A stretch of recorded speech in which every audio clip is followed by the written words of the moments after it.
I love that intro video. Guys, welcome back in. Hey, it's a new episode of the 4th and 4 pregame show for any of your NFL content. Zach Keilman back in the host chair. Last week sitting as an analyst. A little different. I was on the road in Cleveland, not with my buddies though. I was on the opposite side of the city as we bring in Kelcey and DJ from Hilo Sports. And Kelcey, feeling the pain. Bad night yesterday. Bad night. It's a bad night. It was awful. It was awful. Just so in case anybody wants to know my feelings on Bo Nix as a quarterback prospect in the NFL. Not a prospect. Not good. Prospect. For me, I'm looking at him as a USFL prospect or something like XFL. Like, give me one of those. But send him to the CFL. We'll see how it goes. Hey, okay. Go Canadian football. Yeah, bad night, but nice to see a little sign. Welcoming the guys in. How are things going for you guys lately? I'm gonna say it was one of the sweatiest weeks in NFL news I've ever had. I felt like every time I caught my breath, something else went off. So I'm still wiping away the sweat. This has been a busy week. I can't be keeping up with this. You said sweaty? That I was sweating from the whole thing. Like, oh my god, what's gonna break next? Oh my god. Okay. Good. Thank you for the explanation because you lead in with that, and I'm like, what does he mean by that? Literally and figuratively, however you want to split it. I mean, from what I understand, the kids say sweat a lot too. So whatever way you want to split it. Kids say a lot of things these days. Fair point. That's not always for the better. I'm pretty sure I lost a good, about 5 pounds just to trying to keep up with all the news, running around like DJ, did you hear? And he's already like, dude, did you hear this? And I'm like, oh God, I didn't hear that. And then we have to read up on it. And like, yeah, it was a crazy week in football in general. Like there was a 72-hour period there where I couldn't keep off my phone. Like it was just insane. Imagine how Adam Schefter is feeling. His fingers are probably on fire still from all that stuff he had to do as well. And it spilled all those stories, plus sending him to the editor to get them back and approved. Like he was probably a busy man as well, too. That's probably not the only reasons his fingers might be burning a little bit, too, if he spent any time in Washington. Absolutely as well, too. But we talk about the news. That kind of brings us right into quarter one, doesn't it, Zach? Right where we want to get rolling. You are absolutely right. Quarter one is going to be jam-packed, and we only have a certain amount of time. We try to keep this thing, but hey, we might overflow. Let's dive into this. I'll rabbit out of my imaginary hat here, whichever one I am going to talk about of the big three stories. In a flick of the wrist, and it's not Matt Nagy. Not Matt Nagy. That's a minor story. That is something else. What we are going to bring up is what. Well, DJ, Kelcey, you guys kind of just hinted at it to get at things in. Let's just rip it off. Rip off the Band-Aid of Aaron Rodgers, okay? It's fresh in our minds. Guy, we learned this week, he's not vaccinated. He's been on the NFL's unvaccinated list now since the start of the season, according to the NFL. And he goes on to the Pat McAfee show, talk about it, and people are going nuts because he sounds like a typical anti-vaxxer. And this isn't a political show, but that is kind of what's been going around on the internet. You can look anywhere you want. That's kind of what's being spewed. He straight up said, I did not want to take the vaccine because it just all seems too politicized, but I tried ivermectin. Like in the same paragraph, obviously they weren't next to each other, but that was the paraphrased quote. At the end of it, he does talk about how he tried ivermectin. So this whole thing is insane. Like what? First of all, if you're the Packers, were you under the assumption that he was vaccinated? I know the NFL says he's unvaccinated, but were you under the assumption he was vaccinated? Because that changes a whole lot. Like, can you sue for not having enough evidence here? Like, what does this bring up that him saying he's immunized against the vaccine is, I guess that's his actual quote, was immunized. Yeah. What does that entail? Do the teams and the players around him involved know that he was actually unvaccinated the whole time? And did he follow protocols as an unvaccinated player? I think that's the biggest thing here as well, too, because personally, I don't care if someone's vaccinated or not in that situation. That is their choice. But if you don't follow the protocols like that, that's a problem as well, too. Like that's the slippery slope, I think, is the biggest thing. If he just remained unvaccinated, there's plenty of other players as well, too. I mean, Alan Lazard, for example, we saw last week, wasn't vaccinated, had to miss a certain amount of days. If he wasn't, that's fine. But if you were not and not following the protocols, I think that's where we're seeing the issue here. And did the Packers know about it and just like, well, we're already on shaky ice with Aaron Rodgers. We don't want to risk it. We'll let him do what he wants. Did they somehow not know and only the NFL knew? Like hopefully this stuff is what's going to come out in the next few days as well, too. But definitely right now, if I'm the NFL and something like that did happen, they would have to consider fining the team and maybe an extra suspension. Like Aaron's out for 10 days, which would be a game and the Saturday before the Seattle game. Maybe depending on how it comes out, tell him he has to miss the Seattle game too. I don't know how that works. I don't know the details. We have a lot to come out with still, but it's very slippery because there's a lot of missing details before I can really cast aspersions in any direction. But my goodness, we talked a lot about Kyrie in the NBA and how that situation is going out. This is almost equivalent messy, but on a different plate. Like they are two different complete messes made out of different litter. Like the difference is Kyrie at least said, I'm not going to get vaccinated. Whereas Aaron said, I'm immunized. Like, what does that mean, Aaron? What does that mean? I can't alternative this medicine. isn't an RELAX moment, Aaron. I need answers. And this goes back to those media that were there. Why did nobody follow up on that? Like J School 101 that I took 8 years ago now. Geez, I'm getting old. But the first thing they said is like, always ask questions, always follow up, that sort of thing. Like, why did no one say immunized? Do you mean vaccinated? Like, because no one says immunized. Has anyone else heard them use that phrase besides him? Like, I've never heard anyone else say that besides him as well, too. And they never say that. They either say, oh, I had the antibodies because I already had it. They say it like that directly. Or they say I'm vaccinated. There's never immunized. It's a very unusual thing that nobody followed up that unusual language. But here we are. I will not cast any stones at this glass house, but I am curious how the fire gets put out. We'll leave it that way. At least with Cole Beasley and his very anti-vax stance, it is head front. There is no ifs, ands, or buts. We all know where he stands, and there's no gray area. It's just like Cole. At least with Aaron, we're like, what? Yeah, like it's very fine. He said, she said right now between the NFL and Aaron Rodgers. It's kind of fascinating. It's almost bitter. Like this is like the NFL is really putting this hard line stance saying, no, we didn't break our protocols. No, our protocols do work, and almost trying to label them as like the typical like anti-vax nutso that people want to go after to try and, at least, I won't say cover their ass, but at least kind of go against Aaron Rodgers saying, oh, the NFL is terrible at their protocols. They haven't been doing this right. And them basically kind of going, I'd never. What's the nerve you have to do this? And basically just doing everything in their power with the Can I get that one more most time? PR look. I need that for a meme going forward, Zach. I need that. That. But no, to your point, it is an exact question. Like that is the big question. Like the NFL knows. Did he? And DJ hit the nail on the head. Did he follow all the vaccine protocols that are in, or all the vaccinated and unvaccinated protocols? Because like we see Carson Wentz, who is we know he's not immunized or whatever the vaccinated term, and he always wears a mask, and like always, like that is that they bring him his hat, and inside the hat has the mask. We talked about this during the Thursday night game when we were watching it. At the end of the game, you see Carson like going and shaking hands. I'm like, wait, where's his mask at? Where's his mask at? And literally within 3 seconds, there's the assistant with the hat and the mask, and it's like right there. And so has Aaron been doing that? And if he hasn't, how has he not been fined or suspended by now?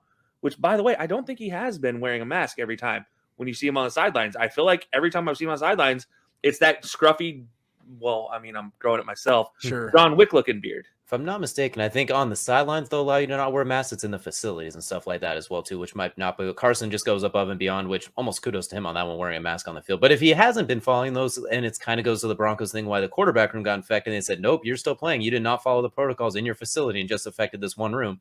We saw another quarterback for the Green Bay, I can't remember, the third string got tested positive. Well, so they had to bring in Blake Bortles. And they cut Jalen Smith just to make sure Blake Bortles could keep that number 9 again. So it's very interesting. I want to see how it all plays out too. I won't cast too many aspersions, but there's a lot of he said, she said, and that's not the only story with some he said, she said. There's another one going on in Cleveland, Ohio there that had a little he said, she said, if you will. Yes. The big one that also I wouldn't say is it's really been like 1A, 1B to end the week in terms of news. We had the early week news of Von Miller getting traded to the LA Rams, which we will touch on before we end this quarter. But the 1B is Odell Beckham Jr., this whole debacle post NFL trade deadline where it's throwing Baker Mayfield under the bus. It's saying that it's getting like celebrities like LeBron James siding with him. It's like free Odell, and trying to label him as like a guy that has been held back by his skill set and has not been getting his fair share of targets or catches, or has been wronged because Baker Mayfield can't find him in the secondary. Here's the deal, guys. I think this is a load of crap, and this is a diva that's trying to get his way that has no place, in my opinion, because the production or the health, now health is a little uncontrollable, I'll give you that, but the production, I don't care. The production has not been there. Like I'll give it that. 1,000-yard season. And what else do you have to show for me, buddy? I don't think you have a place to complain. I think that you need to find solutions to this problem is what's going on. This feels like a cop-out saying, it's Baker's fault. Blame the quarterback. It's the popular debate topic in the Cleveland market. Might as well throw a little more gas on the fire. Let me just grab that gas can that I have in my barn and just go whoosh, boom. Well, I'll do you one better. Instead of a gas can, how about we bring in the guy on the left here with Odell Beckham Sr. and let him do the firing? That works too. Let me just say that this is in my opinion, I think this is the biggest high school clique drama BS. What have you done for me lately? Crap. That is just the NFL. You talk about prima donnas, man. I'm counting 7 of them right now. You got Baker, you got Baker's wife, you got Odell Jr., you got Odell Sr., you have the entire front office for the Browns, you have the media around it. Like, this is just too much. This is like, let these two squabble out. We know Odell and we know Baker and we know they're both fiery people. How has there not been an explosion of that fieriness if they're both blaming each other? Like, I'm sorry, but we have seen them both explode on players and their fellow teammates or opposing teams when they've been wrong. Like, when they feel they have been wrong, there has been explosions, and yet we haven't heard anything coming out of Berea. We haven't seen anything on the sidelines. We haven't seen any kicking nets being thrown aside. We haven't seen any junk being grabbed by Baker. Like, at this point in time, who's to believe any of it? Because I think the two players involved just don't care. They're like, we know we're hurt. It is what it is. Like, just let it go. I mean, we know we're not in a good fit, and that's just what it is. I think it's one thing you mentioned as well too. I think sometimes players just don't mix. Like, there's some running backs that can run from I formation, but they can't run out of shotgun. Some the other way. Some quarterbacks can go from the spread. Some can't run that under center play action bootleg, that type of thing. Baker's strongest suit coming out of Oklahoma is accuracy in the intermediate ranges. That's why Mark Andrews was so dangerous. The short crossing routes to Dede Westbrook where he could go running after the catch. That's how he got him in the Heisman running. Hollywood Brown was a guy with Kyler Murray who thrived the year after because Kyler Murray was a down-the-field thrower. Baker's never been the best down-the-field thrower, and nobody wants to mention it. Him being a shorter guy, it's probably harder for him to see as well, too. Russ has trouble seeing, and that's why you see him scrambling all over the place till he can break the pocket. Until he waits till protection breaks down, then breaks the pocket to find his guys. Baker probably can't see him quite as well, unfortunately. That's the way it is. Drew Brees was the anomaly because he can navigate the pocket and actually see things. So maybe that is something that goes along with it too. And sometimes they just don't mix. I mean, that's honestly the best way to do it. Like, quarterbacks and, like Kelcey mentioned, Odell and Baker are very, very similar, almost to a fault. You look at some of the great quarterback receiver duos in history as well. Marvin Harrison, Peyton Manning, that prototypical quarterback leader. Marvin Harrison, a silent killer, literally, arguably. Reggie Wayne, a silent guy as well too. Like, a lot of guys. Jerry Rice, a very silent type of guy. Joe Montana, prototypical leader. Tom Brady, the anomaly who could work with everybody, but he was the prototypical leader. He got a humbled Randy Moss after experimenting in Oakland, who was not saying anything, and they put up absolute numbers. So I think sometimes they can't have the Amari Cooper and Dak. Honestly, the perfect example. Amari has said 4 words in his entire life. He's like Kawhi Leonard, it feels like. And then I'm open, Dak. Robot. Exactly. And that's why I'm going to kind of bring it back. Josh Allen and Stephon Diggs. Stephon Diggs is a little more outspoken. Josh Allen's a very quiet lead by example, running through 5 defenders on a quarterback draw. So I think just personalities have to mesh. And that's why I think, speaking of, since I said it, because Kevin Stefanski's offense, a number 1 receiver basically can't be that dude. That's the way it is, unfortunately. Like, you could be really good. You want to be able to win one-on-ones, but you can't be that dude.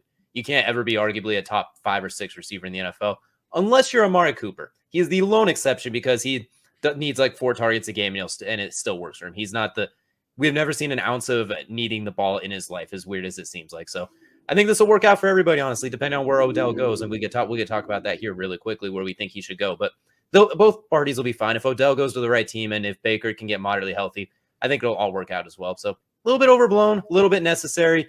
Here we are. It could be worse, honestly. It could be much worse. This is not T.O. and Donovan McNabb. It is nothing like that.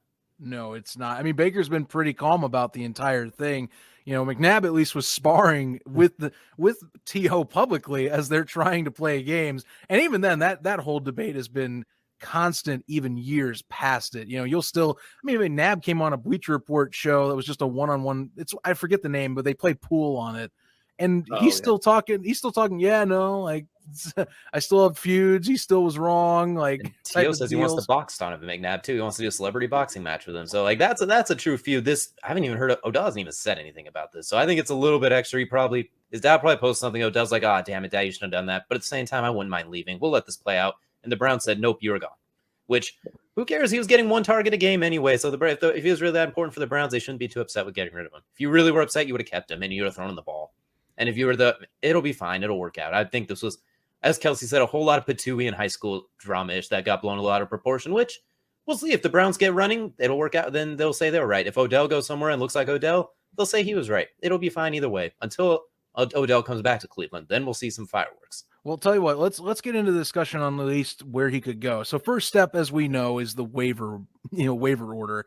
I can give you the top 10 right off the top of here, just based on, thank you, Adam Schefter, for finding this for us. Top 10. So Detroit, followed by Miami, Houston, Jacksonville, the Jets, the football team, the Giants, Philadelphia, Seattle, and then Chicago hits number 10, which I'm just going to say right now, Chicago won't get them. I don't think they should anyway, but and then it just continues on down the line. I know they adjusted his salary. At least I think it's more front load. I think. Well, he only has the season left on it now. Right. It's still a $7.5 million cap hit is what it right. is. The idea was to make it more friendly for teams, because if he was let go now, it would be hard pressed to fit that contract into any organization at this moment. Only a handful of teams really have 10 million right now to even fit his bill. Last we checked. So, and only a very few of those are playoff teams. One of them off the top of my head I know is the Chargers, but they're not really strapped for receivers right now themselves. They got plenty of weapons. They just need to, figure out what their nagging issues are on stop the run. Yeah, stop the run. run. Odell play defensive tackle for him maybe, or can he play linebacker? I mean, then you might have something. But those two shoulders, I would not recommend it though. No, yeah, I don't think so. So if based on that, I don't think Odell's getting claimed on waivers. I think he's hitting free agency, and that's probably for best for him. That means he could take a short, prove it half-year deal, basically. Man, I got to disagree. I think sitting there at 14, the Colts. I mean, I've talked about it, man. I think they have the cap space to get him on waivers, though. I think they do. I think the Colts do have enough cap space. I believe they have about 20 million in cap still. Not for this year. This year they spent it right down to the last wire for. Did they? Okay. Yeah, like at the end of the season they're going to be back up in that 80 million thing, because that's how their contracts are spread out. But they spent up pretty much all of it for this year. I mean, I still think there's a possibility to make it work. You got them at 14, and I mean, I still think the Rams at 30. Look, I don't know how they'd make it work, but they could make it work at this point in time. Like I think those two put claims in on them, and they'll figure the money out. I think is the biggest part. I do think they both put claims in on them, though, for sure. I do like that Colts pick, because even though they're kind of barely hunting for a playoff spot, loosely, somewhat, like weirdly, I don't know, however you want to describe it, they need receiver help desperately, especially speed. T.Y. Hilton's hurt. Paris Campbell is perpetually hurt. Michael Pittman's establishing himself as a one, but he's your only guy. No one else is getting open. Carson Wentz is not scared to throw the ball down the field. That is definitely for sure. If Odell is open out there somewhere, Carson will run around and throw it up regardless. If he's single covered, double covered, triple covered. So he'll get opportunities, and maybe the Colts can kind of turn something around with an easier schedule coming around. Maybe it's the best thing scenario. If Odell gets a chance to Odell and play for a bigger contract, Carson gets a true number one, not a true number one, a complement receiver with Michael Pittman. Jonathan Taylor's going to demand an 8-man box at some point. So man, I like that pick for Kelcey. I mean, obviously the big talk is the Raiders, who have a big receiver need. Patriots, who could use one. Like, there's all those kind of commonplace teams, but I do like that one. That's a really good one as well, too. I think that one he could be very, very sneaky effective on. Okay, so looking at the cap space right now, Colts have 2.4, Raiders, because you mentioned them, 2.9, and Rams have 3.1 available to them. So if they could get the Colts or the Browns to maybe take half that contract in a conversation, that would be potential. From what I understand is if he clears the waiver wire, then he's just a free agent. They won't have to pay any of that salary. So I don't think the only teams that could claim him on waivers are mostly teams that aren't going to want him. Like, yeah, at that point you'd be released, so it's guaranteed that the team has to give him what he's still due after that point. Yeah. Whereas the waiver wire would be you eat part of that chunk or the entire portion of that, depending on if they can work something out. If not, that's just it. Like if they work out a deal, if let's say these two teams place claims on him and they work out a deal with the Browns too. Have the Browns eat $4 million, and they'll continue eating whatever player. That way, neither team has dead space on their cap. That's a viable option. I mean, they can work a trade in that where they can have money available to them and still not have to pay out crazy numbers. But I think it's a possibility. But let's not also sleep on the fact that Jaguars, despite all their issues. They have a nice, cool $28 million in cap.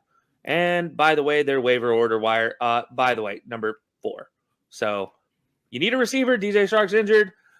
Odell doesn't mind himself in Florida because he took some trips down there to the beaches during the season. So just I'm what not saying Jacksonville Jim needs should a be little here bit for of this controversy. The moment. one thing they've been missing, right? throw it into the melting pot over there. Why not? Although I think for any team that's not a playoff team, I mean, hey, you could see this as like an audition. Like, hey, we're building something here. Like, you know, we got at least the pieces. Like, I feel like Odell just wants a guy that can chuck the ball up to him and he can just go get it. Like DJ was saying, someone that spreads out and it's more pass heavy, and that he's involved and doesn't feel like he's some weird misplaced gear in the entire machine. Somewhere where you can play football and not basically do cold weather cardio or dome cardio, more or less. So I think teams like that, the Chiefs is a sneaky good one. If you could get a deal on that, having him opposite Tyreek and Travis Kelce, good Lord, even a dinged up Odell is going to feast in that situation. I'd still think if he goes to the Chargers or the Rams, that is overkill, but he'll find a way to make it work because Herbert and Stafford will give him targets. So I think there's plenty of options at 49ers even. I mean, they could always find a way. There's plenty of options for him, I think, if teams are willing to take a chance and if he can agree on a salary cap number. The Raiders feels like the most natural fit, which means it probably won't happen. But it feels like one of the most natural fits. Same with New England. I like that Colts pick that Kelcey mentioned up too. I think that fits so well as well. There's maybe even the Titans. They don't have Derrick Henry, so they got to become a pass-happy team unless you get 2012 Adrian Peterson. You have AJ Brown, who looks like T.O. reincarnated half the time. Julio Jones, who when he's there is awesome, but he's not very often. You get Odell, so you either have that best trio of receivers not named Tampa Bay, or you have a guy that can slide in when Julio's down. So that's another option as well, too. And we'll see. And it makes Tannehill's job a whole lot easier since he doesn't have Derrick Henry literally saving everything with his giant braid and destroying everybody. Being able to spread it out like that'll open it up for Adrian Peterson, too. So I have one last option, and I just want to get your guys' opinion. The Philadelphia Eagles, they have the second most amount of cap with 20-something million, 21 million, and they are top 10 waiver wire order at number 8. Do you think he returns to the NFC East? I don't think he would like Jalen Hurts throwing in the ball. I think Jalen Hurts would miss him quite a bit too. And that offense is just so, I don't know what it is with that offense. It's so fluky. Then it's garbage time. Then they make a few plays. But like, I don't know, man. I in theory, it sounds good. I don't really trust Jalen Hurts or that passing offense. So my thing with that is last week, I think, revealed what the Eagles are going to do moving forward, which is similar to what Cleveland's mindset is run heavy and then give complementary football to where you can help your young quarterback develop, or it doesn't have to lean on his talents, which is what they've been doing most of the year, is leaning on Jalen Hurts running or finding somebody, hopefully, when he gets time. And I think that you'll just fall into that same trap. Is Odell's going to land there and he's going to start complaining, well, no one's throwing to me. I'm not getting on the same page with Jalen. And Jalen's going to be like, whatever, dude. I don't care. Like, I mean, you're probably a 1-year rental anyway. So all I'm saying is CeeDee Lamb and Jalen Hurts had a fantastic time together at Oklahoma, and well, just saying, yeah. Jalen Hurts would have a fantastic time with Odell. That was a different offense, so let's keep that in mind. That's an air raid offense. Sorry, you're right. That was an actual offense. An air raid offense. Let's be frank. Goofy offense. Yeah, you're right. Fair enough. And that was in the Big 12. I mean, those defenses are even worse than the NFC East defenses too. Yeah, you're not wrong.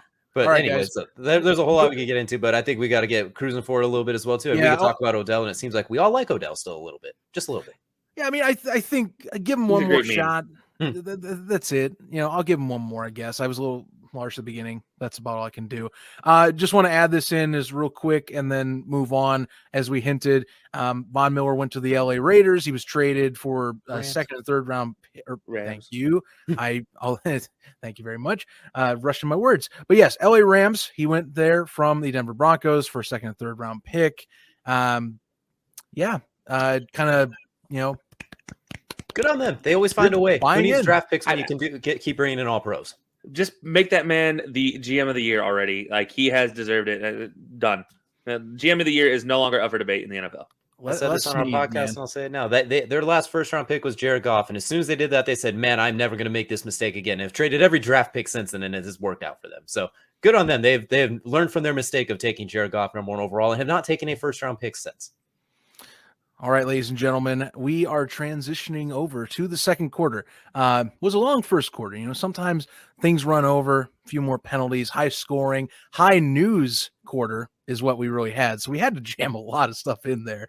But now it's time for the rapid fire. It's time for your betting segment. And if you have been watching these shows the last few weeks, you know damn well, you know for damn sure that DJ is going to have his rapid fire, and he is going to give you all the details.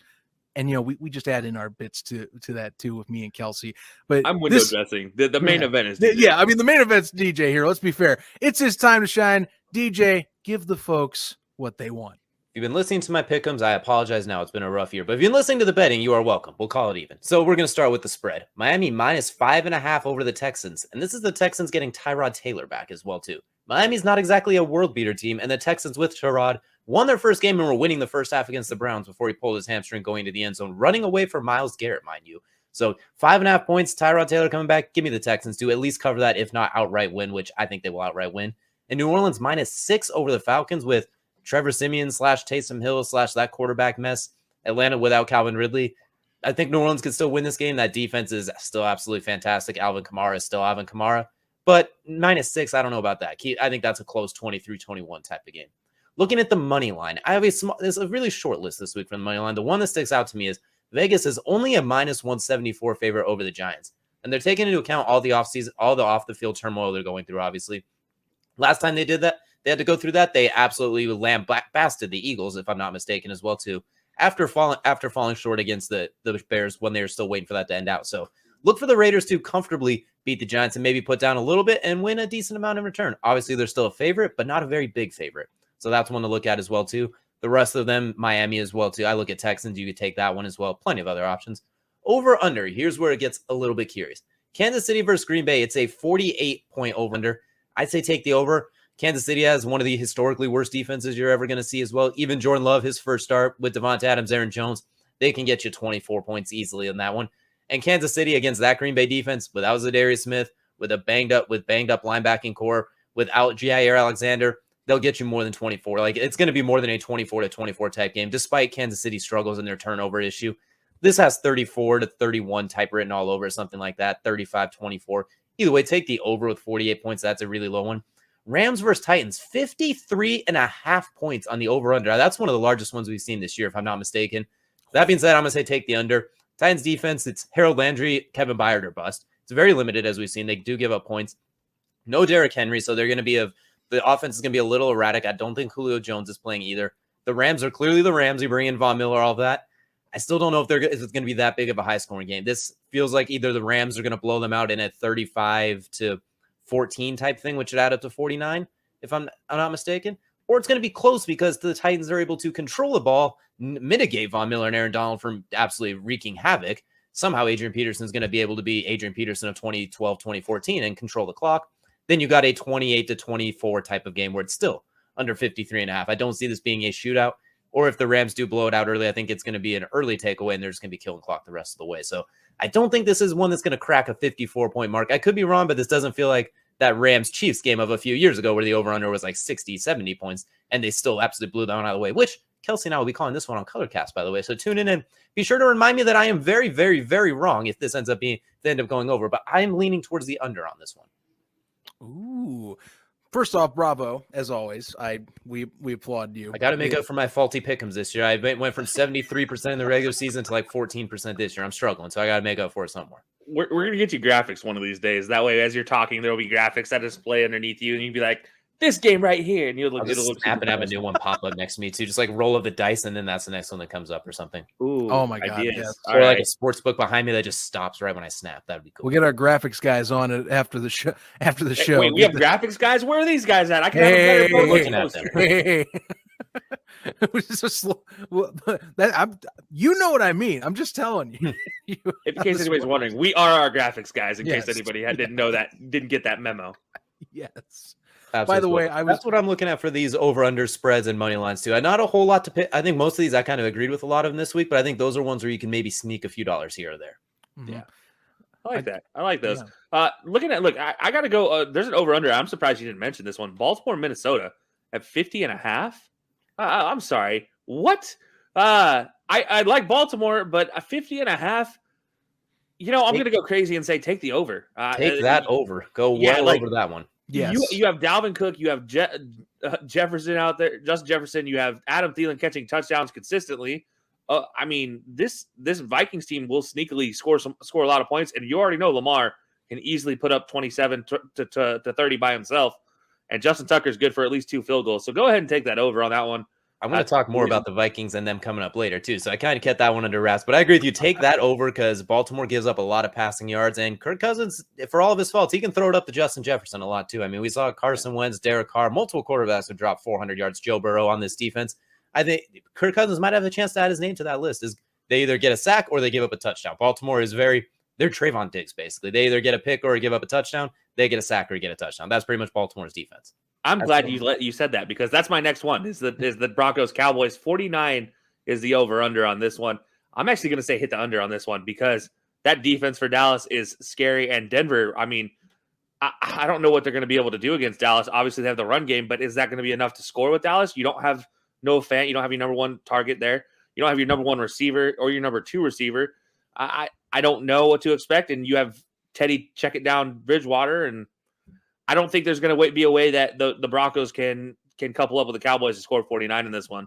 But I don't like that spread. The +10 for Denver, I do think it's going to be a closer game. So I do think Denver can close the spread, but I do think the under is where you need to go for point total. Now, in a game where I just don't like any of it whatsoever down the board, and that's the Chargers-Eagles. Like, I don't like any of this right now. Over under 49.5, I think this could easily go over in a heartbeat. Both teams just love to chuck it up. The spread is a 1.5 point difference. I don't see a reason why the Chargers couldn't cover this spread easily. But Philadelphia, I don't see them winning this game. But I do think they'll keep it within a touchdown, maybe 10 points. But that's all you need. Get above 49.5. Chargers will still cover the spread, and they'll also take that money line as well. But yeah, I mean, I don't like the money line in this game at all. It's +105 for Philly, and that's too much dead even odds for a team that is not really holding up a candle to the LA Chargers in my eyes. But the only reason they do that is Eagles can kind of run the ball decently somewhat sometimes. I guess like they did against the Lions, but they haven't done enough. And the Chargers, their biggest Achilles heel is definitely that run defense. So maybe they're really banking on that, but I still think they're going to find a way. Derwin James could spy Jalen Hurts, and suddenly that offense is destroyed. You beat me to the punch. That was my leaning. Was like that's the only thing Vegas has that is going to be changing the game is that run D has been so terrible for LA that they're going to say, "Oh, look at Philadelphia last week. They switched up their offense. That'll get that." There's their banking on that close spread. You know the over under that they've got lined up. I don't like that though. Granted, that Chargers defense, for all of its faults, that's not Detroit's defense either. There are playmakers on that defense that Detroit did not have. If Jordan Howard's going to go off on that defense, then we have some real considerations to do with the Chargers. But we'll see. That's a very interesting game in that regard if the Eagles do get that run game going. And then the last one, New Orleans, Atlanta. You kind of mentioned this one a little bit, DJ. The money line +220 for Atlanta. Take Atlanta. I don't like everything New Orleans is throwing at you right now. Trevor Siemian, I don't know about. And take Atlanta in the spread. It's a +6 spread. If Atlanta's going to win, they're going to cover the spread. Over under at 41.5. I'm sorry. Has anybody watched these two teams play? When they play mediocre opponents, they score points. They can score easily. This one could easily get above 41.5. I mean, I'm favoring Atlanta on the spread and the money line, but take the over as well in this game, and you can easily kind of take the trifecta off a single game. I would feel more comfortable if Calvin Ridley was playing just to give that one guy that Marshawn Lattimore has to track and just open things up more for Cordero Patterson, as good as that Saints defense can be. But I agree with you, too. That's a really close one. I'm kind of staying away from that one as far as money goes in general. Maybe I'd pick the Falcons to cover like I mentioned during the betting, but the rest of it I'm kind of staying away from because that's got a lot of fluky written all over it. You don't trust Kyle Pitts? I love me some Kyle Pitts, but that's DeMario Davis on the other side as well, too, and Marcus Williams. Like they got some ballers on that side of the field, too. That's true. But no, I do think that'll be a fun one as well. Absolutely. Well, hey, I mean, you got to keep in mind, too, Pitts is going to be the guy they're keying into. Calvin Ridley having to step away, that changes the course of a few things, leaning on one guy. Now, it's not to say Russell Gage isn't a good target, but, there are limited options now, even more so than there were before, starting from last week onward. Got to keep that in mind. My one that I'll key in on, and really it's mainly because you guys stole some of the ones I was going to talk about anyway. Excuse me. I know that the Raiders are dealing with some adversity, but I ain't buying for a cent that spread's going to be plus a -3 on that Raiders Giants game. Hold on a minute. Like, has Vegas seen what Las Vegas has done this year? It's funny how I do a redundancy that they're in their own hometown and they're like, Yeah, 3 spread. Okay, look, the Giants fought the Chiefs hard last week, but like, I ain't going to be buying confidence that they can go in and have the Raiders go and say, yeah, we'll get stopped similar. It's going to be the same deal. No, this is a different Raiders team than in recent years. It looks like one that's still energized and trying to fight through and being a better squad. It's been a year, but it seems like the coaching staff has kind of revamped some things on the fly. I'm sorry if that's what's banking on. Otherwise, I'm not sure where that -3 is coming from, because to me, that's not going to happen. This is going to be, to me, this is a multi-score game for the spread, and I'm heavily leaning the Raiders on this. I was thinking this is going to be like a -10 or something like that, not like a 3. All the odds makers saw is that Vegas has lost Henry Ruggs as a receiver. They still, once again, underestimating Hunter Renfrow and his ability to break games open. James Bradbury, you can put him on there, then Darren Waller's going to eat you alive. You put him on Darren Waller, Hunter Renfrow's going to eat you alive. You bracket Hunter, and then they're going to destroy you with Josh Jacobs. Like they have a receiver hole to fill. They're talking about Deshaun Jackson for what it sounds like, but that's not going to affect them in this game, really. I think they'll be fine with the Giants. I think the -3s. I agree with you. That's why I said the money line, maybe throw a little bit for Vegas too. Even though they're the favorite, it's a very small favorite. See, you could probably still pull in a few dollars for a safe pick. Yeah, I don't know. And also, every time you said Hunter Renfrow, all I heard was they're dissing me. They're dissing me. They don't trust me. They must have forgot. I mean, like, dang, it's like you all must have forgot. I'm right here. Like I don't know. They'll learn one day. They'll learn. Come on, man. Come on. I'll be back on here next week with a cigar and a glass of wine after dropping like 3 touchdowns or something like that, or 130 yards. We'll see. Well, folks, it looks like we've reached our halftime. Thanks again, by the way, DJ, as always, with a great betting segment. Really appreciate it. 8 ton. You do a fantastic job, good sir. As we're going to, we'll give a little bit of a slight break for us here to kind of recuperate, and we'll jump in with our fantasy start sits. You name it. Maybe some of the guys we're looking at for this week that we might be adjusting our rosters on the fly after we get off the show. So coming right back after you in just about 30 seconds.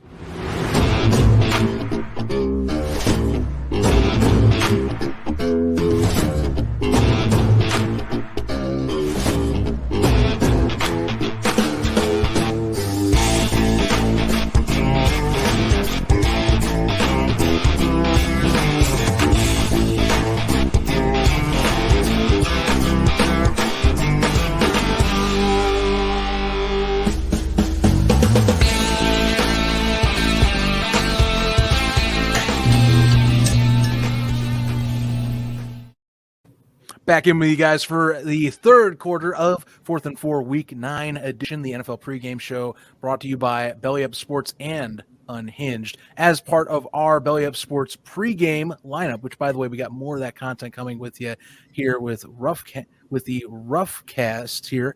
I might have said that wrong. And Rough Cut Sportscast. I knew I said that wrong, and I am sorry for those folks that are probably watching this and going, "You're a dumbass, Zach, for messing up that name." Rough Cut Sportscast is coming up after this, by the way, so stay tuned. We will remind you at the end of this broadcast here as well to catch them as well live on our channels. Guys, third quarter, it is fantasy time, talking about our starts, our sits, guys that we're looking at that might break out, and someone that maybe you can pick up last minute if you have an emergency. I mean, there's been plenty of emergencies this week. Derrick Henry alone through the fantasy world for a freaking loop. So, kind of some choices we have to make too at running back and, maybe even receivers. Well, good Lord. Hey, speaking of receiver, I got one for you. Okay. That guy. If you don't have him yet, then you got your own problems. Like if he's not already your number one receiver like he is mine, that's your own issue. Last week hit the bye week kind of hurt my fantasy team there. But if you don't have him, that's your own fault. Exactly. We have talked at length about Hunter Renfrow having such a high floor on him.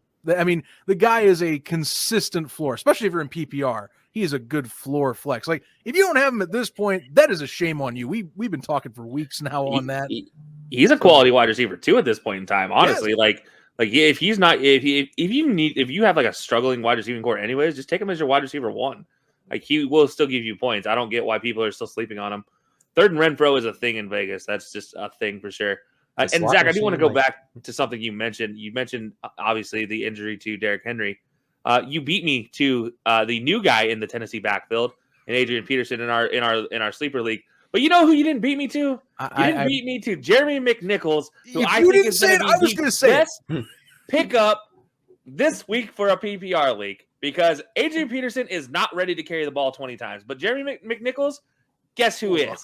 That man right there. Give me Jeremy McNichols in the PPR. Hold on now. Come on. They've been saying in camp that he looks good at 36, that he's already up to speed. They activate him like that. He's playing this week. They got him up to speed already.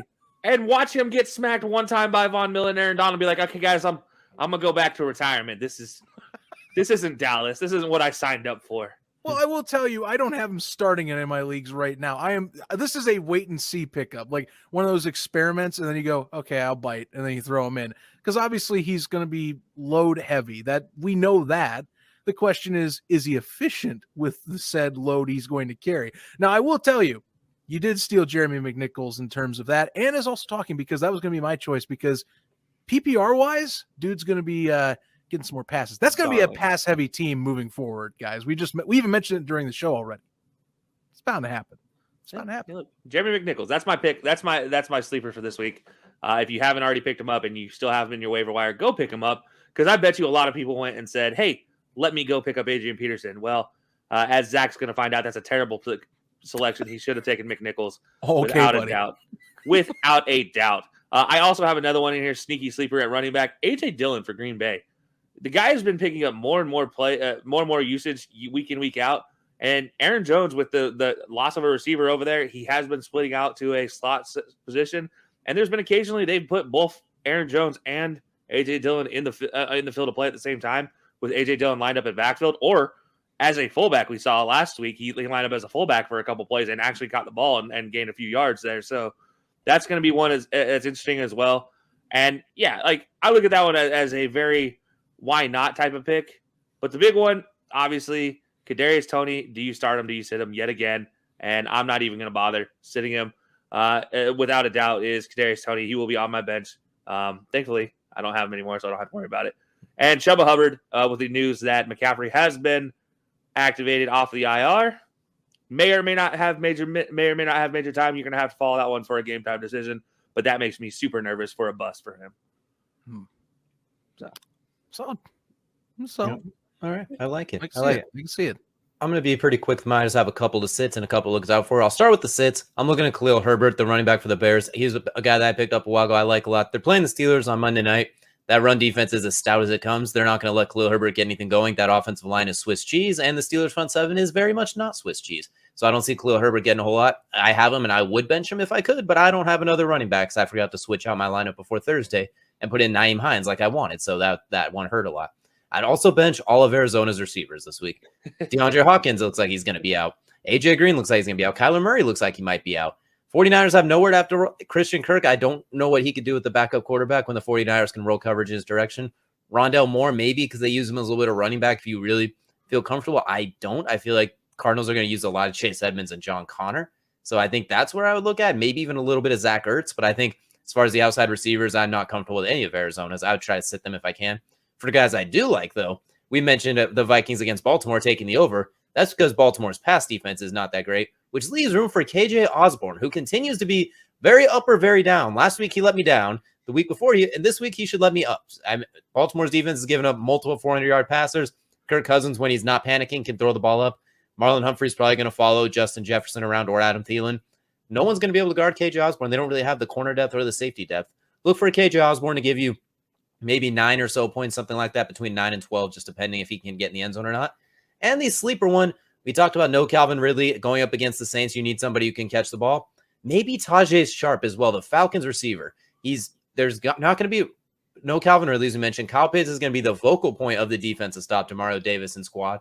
So maybe Tajay Sharp could be a guy that can get you maybe 5 catches for 50 yards, and there's 10 quick, easy points for your flex.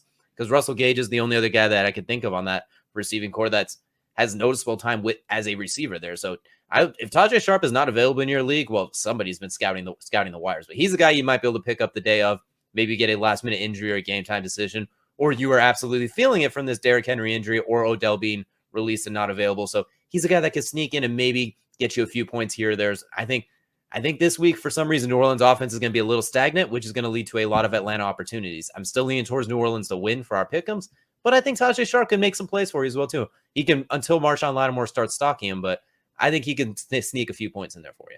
Olamide Zacchaeus, by the way. That's the other receiver that will be playing for the Atlanta Falcons. Another guy who maybe you could sneak him in there as well under the same vein, but I feel like this could be a Tajay Sharp type of week as well. But any of those guys, I think you could squeak in there as well too. But let's go to what I'm looking at for fantasy play-ins and fantasy guys you should probably consider sitting. And I apologize last week for telling you guys to pick sit Tyler Lockett because I sat him last week and it hurt.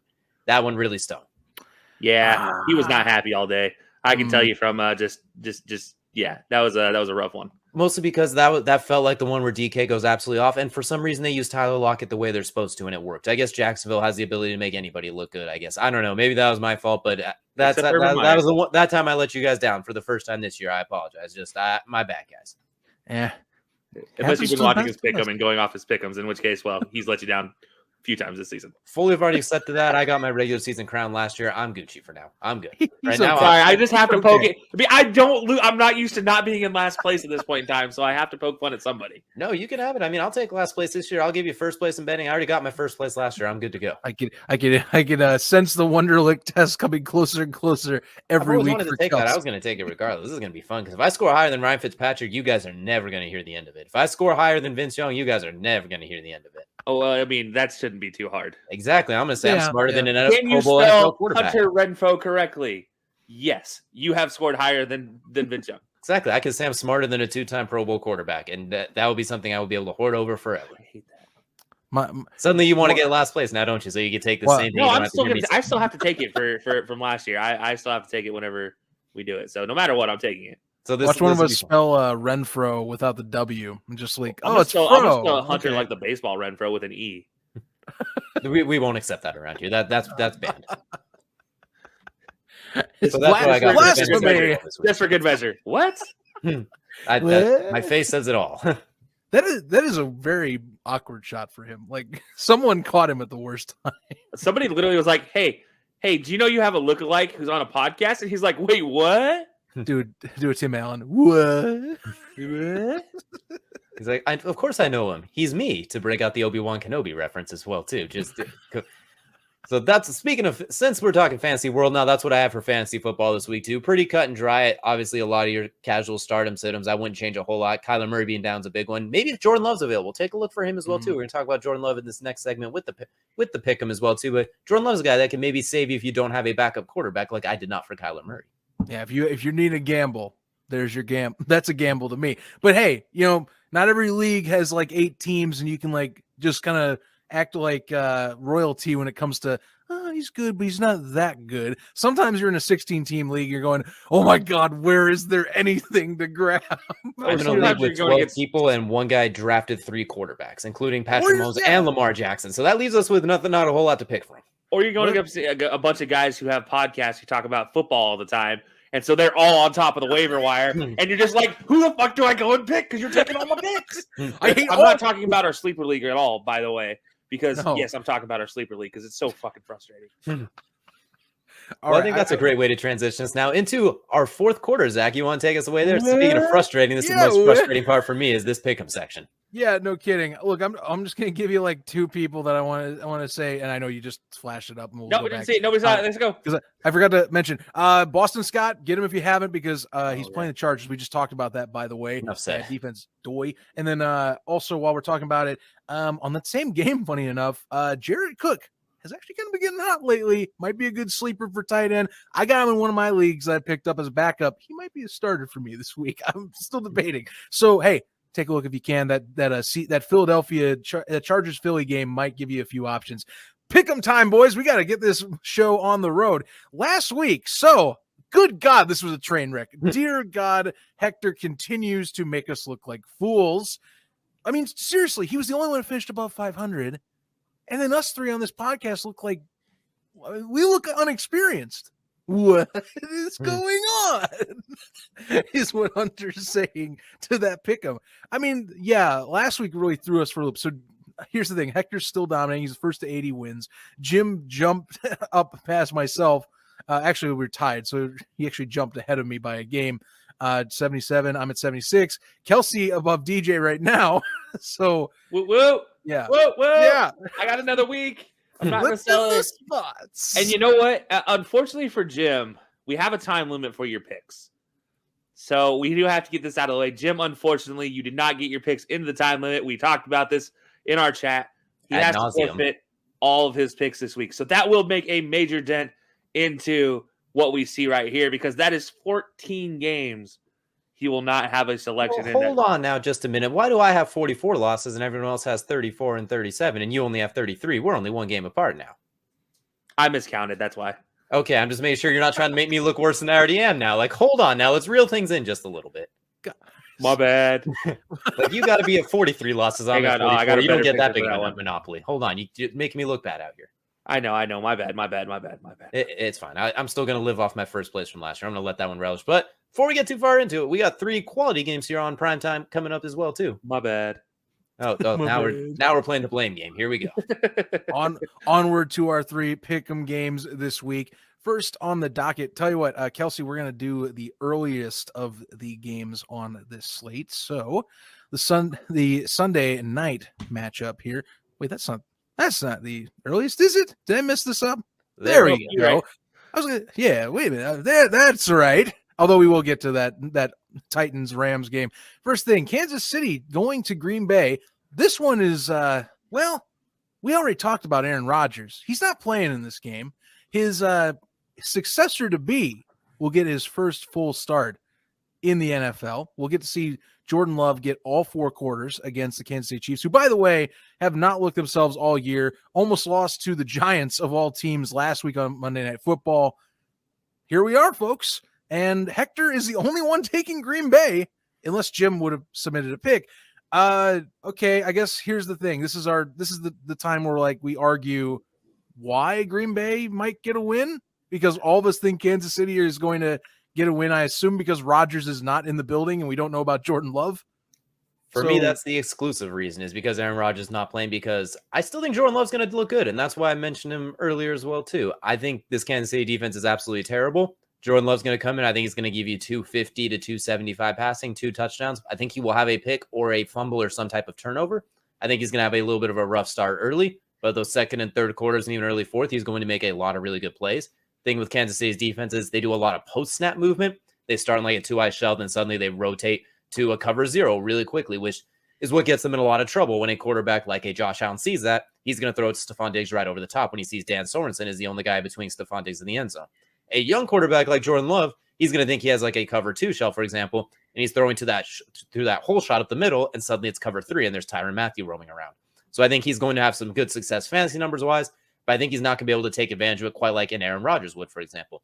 Devontae Adams, Aaron Jones, those guys will still make enough plays. They'll still look pretty good. If you're a Packers fan, you'll feel encouraged by what the future could have, but Patrick Mahomes is going against a pretty bad defense in his own right, too. I mean, that is not a very good defense on the other side. They don't have Zadarius Smith. They don't have Yair Alexander. I think Kansas City, I can't see Jordan Love. I can't see Patrick Mahomes losing to Jordan Love in this situation, even though, especially when a lot of people try to say Jordan Love was the next Patrick Mahomes during that draft lead up as well, too. I could think Patrick Mahomes is the type of guy that could find a random chip on his shoulder here or there. Maybe that's the one he finds this year. I mean, the last 2 years, he's used the NFL top 100 players list, being number 4 both times. He's like, I'm not number 1. That's been his chip. This year, they put him at number 1, and he's struggled. That and the Jackson Mahomes tomfoolery, but that's another issue. Maybe this is the chip he needs just for this week as well to put it away. So I'm looking at maybe a 31-21 type of game, something like that. I think Jordan Love will look pretty decent, but I think Kansas City will win this one comfortably. That's too much firepower for it. Not very good Packers defense when healthy, but now is banged up. Yeah, fair points. I mean, if I'm going to make an argument for Green Bay, it starts and finishes with this guy. That is Aaron Jones. That is the only chance that the Packers have to me, is if they get him involved early and often in the passing game and the run game, and then watch A.J. Dillon go off as well. I mean, there's no – to me, I look at that. That is the man. Obviously, Devontae Adams, you get coming back from COVID, but how effective is he going to be post-COVID? With Jordan Love throwing him the ball, it's going to be different. It's not Aaron Rodgers force-feeding him. So, yeah, look, Aaron Jones is going to be the key, and honestly, this picture tells it all. He is a man of the people in a team run by the people. So look, gotta give him credit where credit is due. Truly a stud in more ways than one, of course. That's as memeable as you can get for an NFL photo. Yeah, it was pretty good. Beautiful. It's truly beautiful. And you know what? The firepower for Green Bay in terms of weapons, you're going to get Devontae Adams back. After COVID issues bringing him out of the game last week against Arizona. I mean, you're going to be able to have your full slate for a young QB, and Jordan Love's been preparing for this moment. It's just we don't know enough. We've seen preseason, okay, and I don't know how developed he is. You know, there was very little talk about him last year, and he was kind of kept out of the spotlight in Green Bay, kind of removed. But who knows? Maybe a year he's given some more time, and we can get to see the first steps of what will be Green Bay's future, supposedly next year. You know, if we're going to continue the same talks as what was this preseason or what was off season, where Aaron Rodgers was talking about moving on in a trade that they were negotiating. Now for the game, like I'm just going to be honest. So I agree with DJ. Green Bay's defense is completely to me has been overrated for a few seasons now. They're opportunistic, but they get bailed out a lot, I think, just by, well, the guy that's under center on the opposite side, if you ask me. And then also, you know, Kansas City, I think, is right now saying, okay, this is another opportunity to where we can take advantage. You know, we've had a rough schedule and have had some rough goes as of late. I think you can harass a young quarterback like Jordan Love, you know, and take advantage of the situation as well. It is in Lambeau. All right. Home crowd might be on your side too. It's hard to go into Lambeau and play with that dedicated fan base. It's cheeseheads, if you will, that nation. But yeah, no, absolutely. I gotta That's go probably Kansas. the most competitive we got of these 3 games too, because we looked at the Chargers and the Titans, and we're all pretty much on the Chargers, if I'm not mistaken, as well too. It seems like no Derrick Henry, no luck for Tennessee as well, so we could probably cruise through this one. Kelcey and I on Colorcast for this one as well too. You'll see that one, which brings us to Monday night, where Zach's Bears are taking on the Pittsburgh Steelers as well too. I think that could be a very interesting game. Zach, what are your thoughts when you think about that one? It looks like Kelcey's actually the only one picking the Bears, but what do you, real quickly, Zach, do you think your Bears have a shot, and why'd you go with the Steelers? Yeah, I have to tell Kelcey why my team's going to is not going to win. And it's probably maybe they're not okay. Here's the deal. It's still an anemic offense. Even with the strides that Justin Fields made last week, it is still an anemic offense that I would say Pittsburgh has got back up to speed in recent weeks. The bigger factor as of last week against San Francisco that really scares me is Chicago's defense is starting to fall off its wheels and is looking kind of embarrassing. And I think it's mainly just the fact that teams are realizing we can target away from Jalen Johnson. Eddie Jackson, by the way, is not going to be playing. So as much as he's a terrible tackler, he provides coverage well. And run game wise, Chicago has become one of the worst run defensive teams in the NFL. Last week, it was increasingly bad. Elijah Mitchell ran all over the place. And I know Najee Harris isn't effective as a runner right now, but you can't tell me that they aren't going to just spam him and get a few of those to shed off. And then also, I mean, you're going to see Claypool and Johnson. One of those two is going to get open. And Johnson's been increasingly getting better. Claypool is, I think, flourished even more so with the absence of Juju Smith-Schuster this year.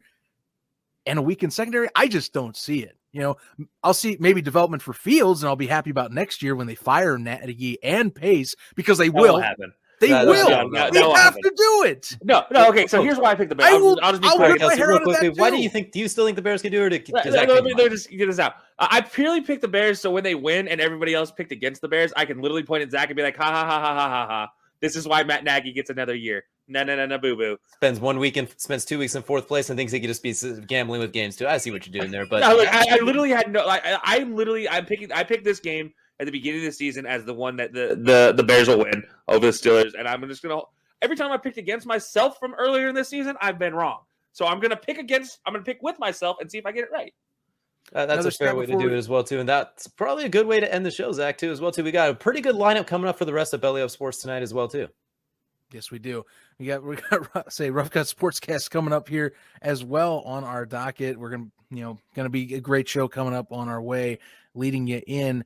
Then you got MD at to close it out at noon, from noon to 1 until kickoff. So can't wait for that, guys. As always, we appreciate you guys on Colorcast as well. You guys tuning in for that. So it's been a fantastic Sunday pregame here on Belly Up Pregame for sure.